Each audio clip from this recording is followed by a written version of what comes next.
Hello, I'm Locke Meredith. I'd like to invite you to join me on my next Legal Lines where I have Louisiana State Senator Dan Claitor.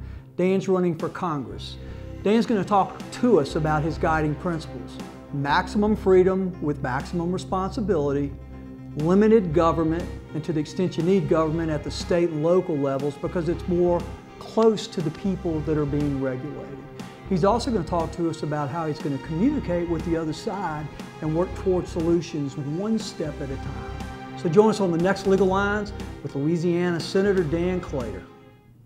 It's time now for Legal Lines Tips with your host, Locke Meredith. Hello, I'm Locke Meredith with a Legal Lines tip for you. Buy insurance. Why? Insurance stands for uninsured or underinsured insurance coverage, and it's the only insurance you will buy that protects you in the event you're involved in an automobile collision and the other party who hit you and is at fault has either no insurance or minimal insurance. Remember, in Louisiana, we only require to get a license and drive that you have at least $10,000 in coverage. So if you have $100,000 in injuries, but they only have $10,000 in coverage, you're out 90 grand. Unless you've purchased insurance. So number one, buy insurance. You can waive it or select lower limits, but do not do that. So the Legal Lines tip from me, Locke Meredith, to you is buy insurance. This has been Legal Lines Tips with your host, Locke Meredith. Hello, welcome to Legal Lines. I'm Locke Meredith, and I'm very pleased to have back on the show our Louisiana Senator, Dan Claitor. Dan, great to have you back. Great to be here, Locke. Big news, you decided to run for Congress. Tell folks why. Well, Locke, there are a whole lot of reasons, but chief among them is big government has forgotten small business. And what I mean by that is small business is the engine that pulls our economy along. Right. 60–70% of jobs created by small business. Absolutely. And they've completely forgotten about us, the regular folks that make payroll day in and day out. And big government, through executive fiat, through bureaucracy, has made it incredibly difficult for small business to make a living. And of course, there are a lot of other reasons, like I'd like to see power return to the states. And I'm in a good position with my experience to be able to bring some reason to Congress, I believe. Let's talk about it. You know, you're a lawyer, but you've done a whole lot of other things than just be a lawyer. You know, tell the folks about your educational background and your work history.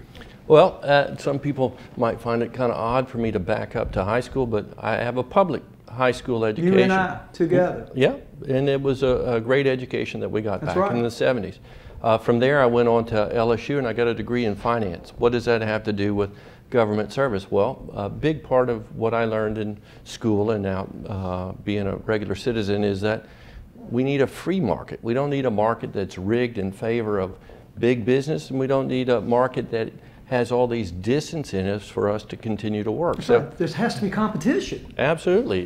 The market should not be rigged in favor of big business or what we call crony capitalism. So I have that experience. I also grew up in a small business. I remember you were painting houses and working hard when we were kids, you know, and I was unloading 18-wheelers and bringing people their books out at my parents' store. But that's an important experience to have. So I have a college education. I have the experience of growing up in a small business. I got into the business. I looked around. It was kind of crowded. I have a couple of brothers, and I decided I would go to law school. That was a great experience for me. When I came out of law school, I thought that I was going to have to compete for a job at Harry Connick's office. A bunch of the guys that were political appointees failed the bar, and I was able to get a job. Well, you know, Dan, what I love too is a lot of folks think a guy goes to law school and he's going in for the big bucks. You don't make big bucks as an assistant DA prosecutor. I made $18,951 a year. My wife, when I met her, she cut my hair while I was a prosecutor. She was making closer to $60,000 as a hairdresser. I was making about $20,000 as a prosecutor, and I always like to joke people had their priorities in New Orleans. They were going to have good-looking hair, but they weren't going to pay the prosecutors much. But you tried literally hundreds and hundreds of cases, and you put murderers away and some really bad, violent criminals away. Absolutely did, and it's unfortunate that we had a great life here in Baton Rouge, and I grew up in kind of a Mayberry atmosphere, but when I did that prosecution work, I found out that there's real evil in this world, and that makes it difficult to go to bed at night. but I did my part in public service as a young man prosecuting that. The majority of my prosecution was related to drug prosecution. I did all those things that you were talking about, but in the end, I did drug prosecution and saw how it tore apart families and how we need to do better on that. And we'll talk about it later, but frankly, you just passed in the Louisiana legislature a bill into law that dealt with that issue. It did. Heroin, when I was a prosecutor, and I got a lot of heroin convictions, the sentence was life imprisonment. These guys were handing out death sentences, I'm talking about the pushers, and they were handing out life sentences, and I in return got the same against them, and we didn't have quite the problem that we have now, and I was trying to get us back in that direction, and we now have a 99-year sentence for second offenders on that. I wish I could have passed it for first offenders on folks that are pushing this stuff. I do have compassion for people that have addiction issues and I'd like to see them get treatment. I have no compassion whatsoever for a dope dealer. Well, and I like what you said, that the victim in this case, the user, they're either hooked for life or they're going to die from it. So why shouldn't the dealer suffer the same consequence? Absolutely. It's an important statement, I think, for our state to make. Absolutely. Well, let's talk about, you've indicated that basically the federal government is choking small businesses. They're funding big businesses. They're rigging the market so there's not competition. And one of those things that they use is this, Import-Export Bank thing? Right. Explain to folks what that is. Well, the Import-Export Bank is basically subsidizing foreigners in some instances and subsidizing a very small segment of the Louisiana in the national economy with loans that we shouldn't be doing. I go back to the idea of free market, and businesses that are going to make it are going to make it. We'll do well with them, but we shouldn't subsidize something that has no real return for America. Well, and the government shouldn't be picking potential winners and losers. They should let competition rule, because when the government picks, a lot of times it doesn't go right, like these solar companies, Solyndra and all that kind of stuff. Oh, I agree with you, Locke. And I coached kids soccer for a while when they couldn't find a coach, and you know how it is. And I love my children, but I think we do a disservice with this idea of everybody gets a trophy. It shouldn't be that way in business because everybody doesn't get a trophy. That's not the real world. Well, the government shouldn't be picking on those. So that's an issue that I have when we rig the economy. Well, let's talk about the economy in the sense that we now have, I think this week I read, a national debt of $17 trillion. It's gone up $7 trillion in 5.5 years. Prior to that, it was around 10. Unbelievable. Unbelievable. And scary. And burdening our children and our grandchildren with this. A young man that I was visiting with today, I commented on my dad's brother just made 90, and this kid said, when I make 90, it will be the 300th anniversary of the United States of America. And we had a question about whether we'll be there or not. We won't be there. If our national debt keeps going up like it is right now, we won't be there. It's not going to happen. Well, and when you don't have a balanced budget or any hope of having a balanced budget, when you have gridlock, when you have people that won't talk to one another, you're not going to make progress on this issue. And I like what I read, Dan. You stated you believe that one man can make a difference. Explain what you mean. Well, a lot of times people look at a tremendous problem and they say they don't know where to start. And it's the same old adage, the journey of 1,000 miles begins with the first step. That's and right. It begins with you or it begins with me.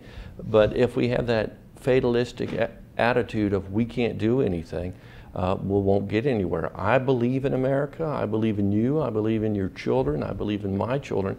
And I believe that it's well worth fighting for. And so one man is the beginning. It's that pebble that goes into the pond that the waves reach out to everyone. So I'm not afraid to compromise with somebody. I don't think that's a bad word for me to talk to the other side on an issue. But I want to go forward. I do not want to go backwards. And that only happens through reasonable dialogue. Well, and I know that, you kind of fought the powers that be here in the state.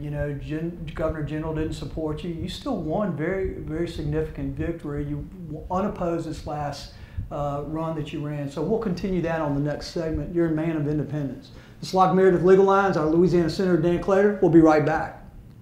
It's time now for Legal Lines Tips with your host, Locke Meredith. Hello, I'm Locke Meredith with a Legal Lines tip for you. Are you thinking about filing a claim or a lawsuit because of injuries or damages or a business loss? Then you need to see an attorney. Again, remember, knowledge is power, and you often can see an attorney at least on the first visit free. Educate yourself. Figure out what the consequences are of the decisions you make. It's very important as to when you file a claim in a lawsuit. For example, in an automobile accident or injury case, you have 1 year from the date of the accident to file the suit. If you do not, your claim is over with. In a business claim, or typically a contractual claim, it can range from 1 year to 10 years. It's very important that you know your rights. So the Legal Lines tip from me, Locke Meredith, to you is, if you're contemplating filing a claim or a suit, see an attorney.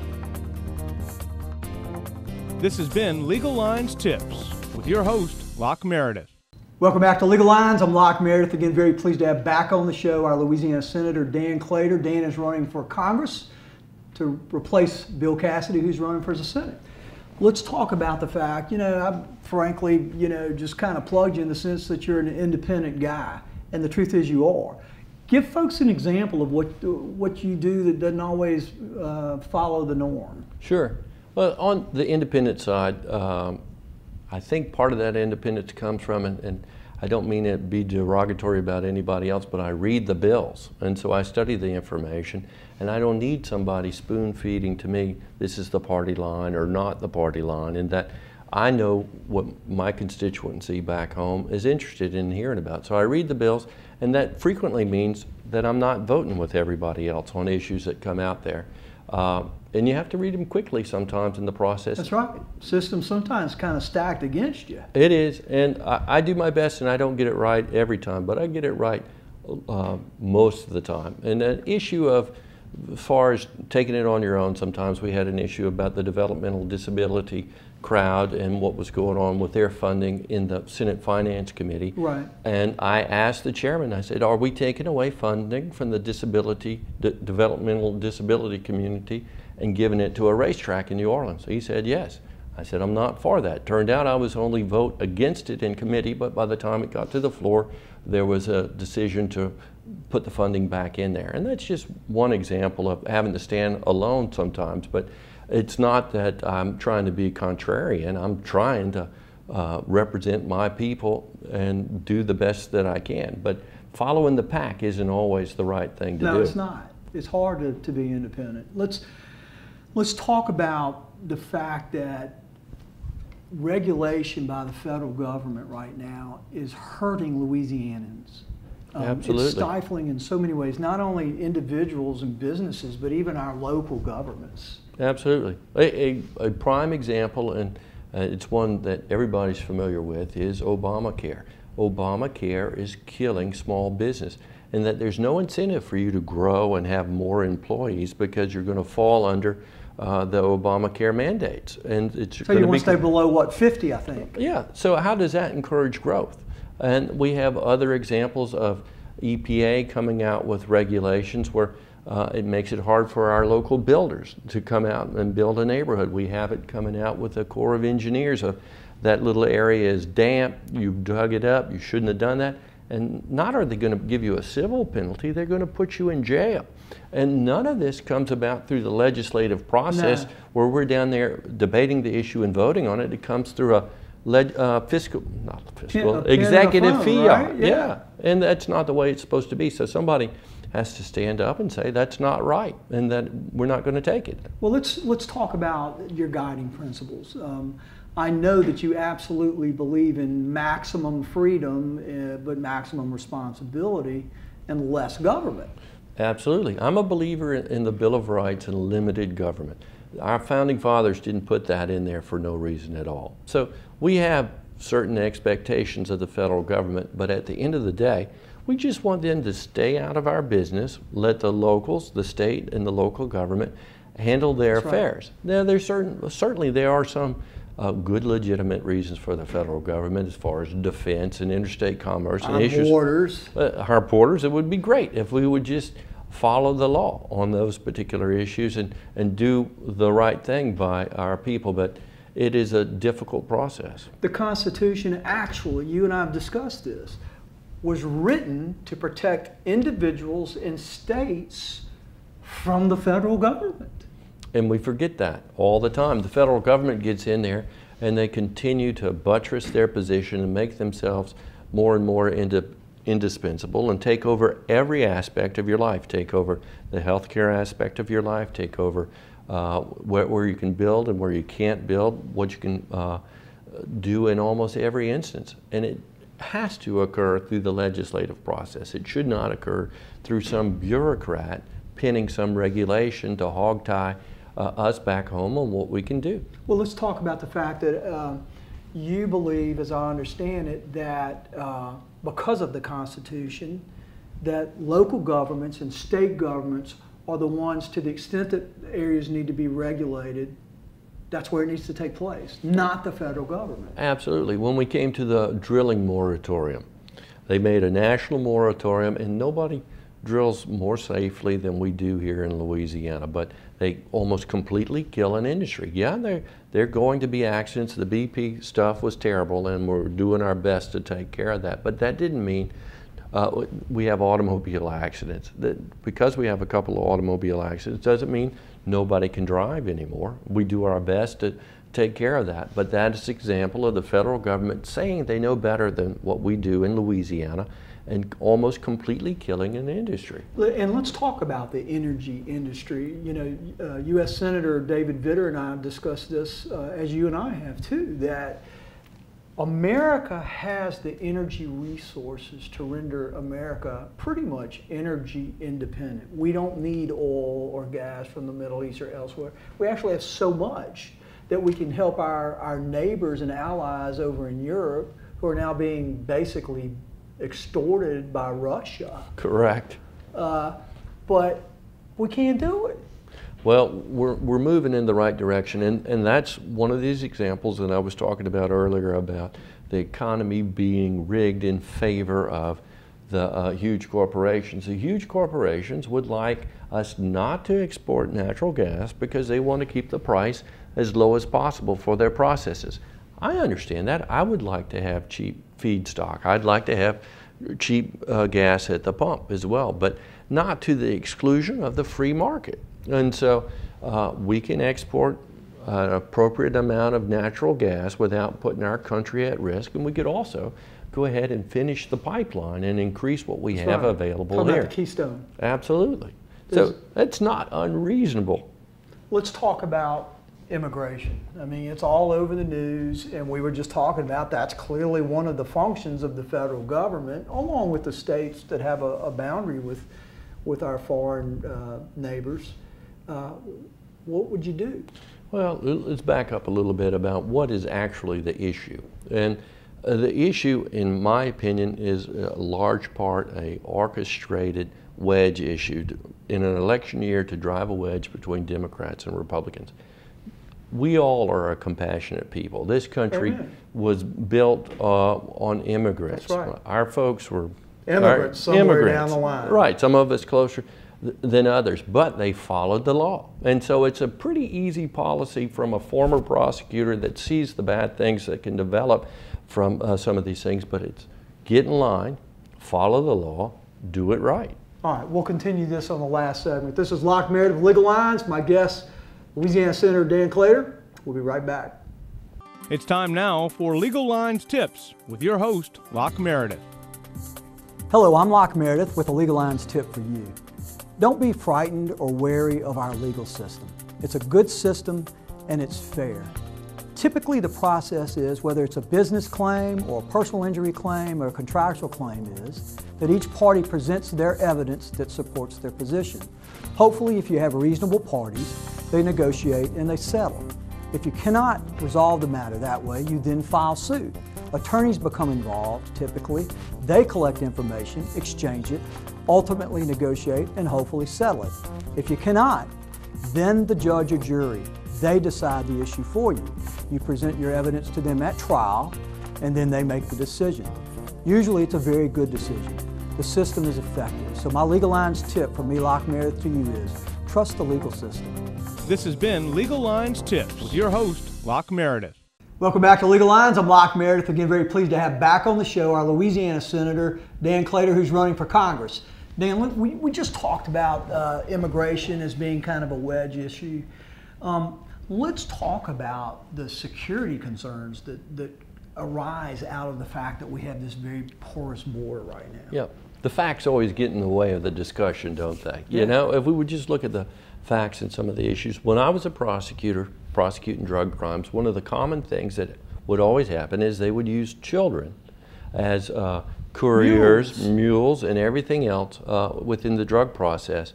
They also exploit children as far as it relates to the sex industry here. Right. And so I don't know if we're not making a big importation of children to work in the drug and sex industry.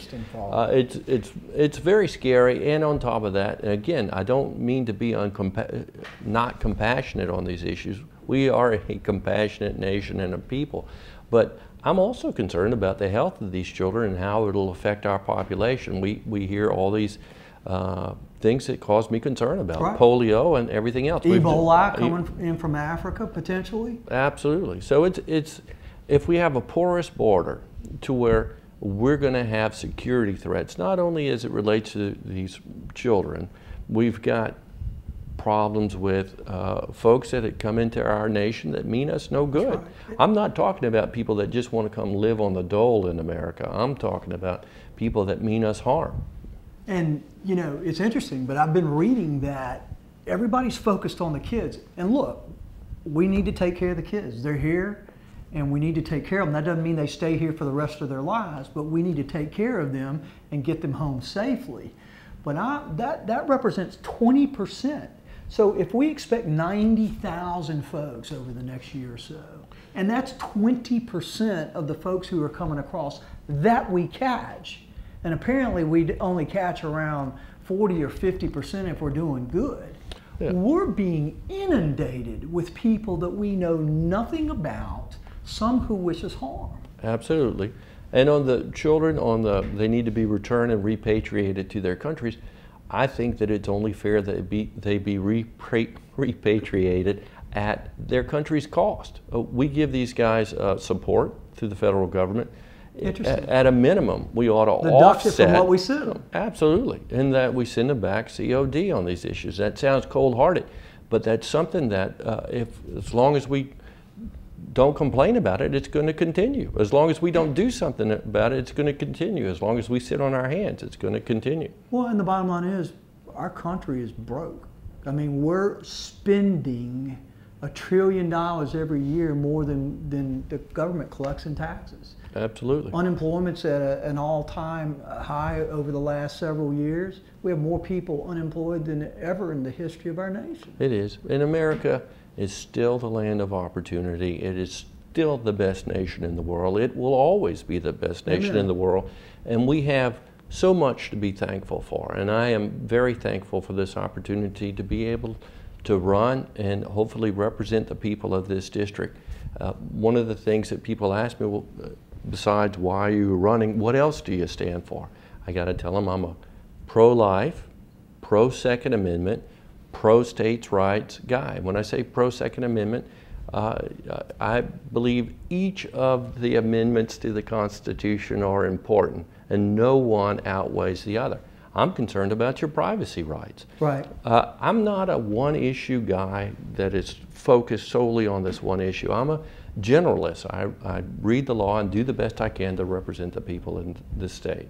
So the guiding principles, you know, we are, it seems to me, divided in so many ways. Every way possibly that we can be divided as a people, we are divided, whether it's age, sex, race, disability, whatever. I mean, it's unbelievable. So how would you go about trying to bring unity, Dan? One of the first things, and it's so simple, and it just sounds almost ridiculous, but is to listen to other people. Give them the courtesy of listen to what they have to say and engage in dialogue with the other side. I'm Republican. Been Republican since 1979. I'm not some Johnny-come-lately Republican, but that doesn't mean that I hate Democrats or I don't think they have anything to bring to the conversation. I'm happy to hear what they have to say, and if they have a better solution for a problem, I'll listen to it. But just because it comes from my party or just because it comes from their party doesn't make it the solution. We have to stop being separated, and I'll listen on that. But at the end of the day, the conservative values that we've talked about, and it's not something that it's come to me just as of late for the purpose of running for a campaign. I've been living this way all my life. Well, and let's, you know, structurally in Washington right now, you have the president is Democratic, the Senate is Democratic controlled by like a little dictator, Harry Reid, who won't allow any kind of discussion. And you've got the House that is Republican controlled. And so realistically, Republicans only control 1/3 of the power levers, so to speak, in Congress right now. But doesn't that make you proud and amazed of what our forefathers saw in the future? And so they understand people, and they haven't changed that much over time. And so I'm pleased that we have these checks that are amongst us and for each other, but we're not letting the system operate the way it ought to. The legislative body has delegated a bunch of their authority to the executive power.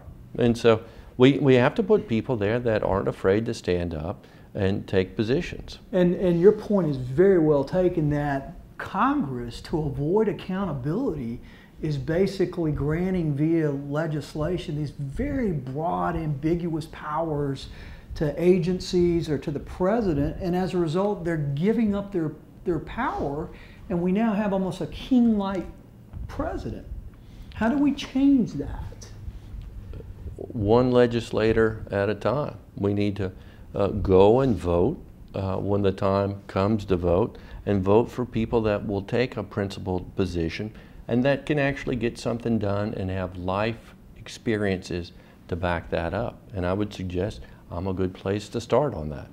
So tell folks how you would continue to communicate with them if you are honored and privileged to be selected as the congressman.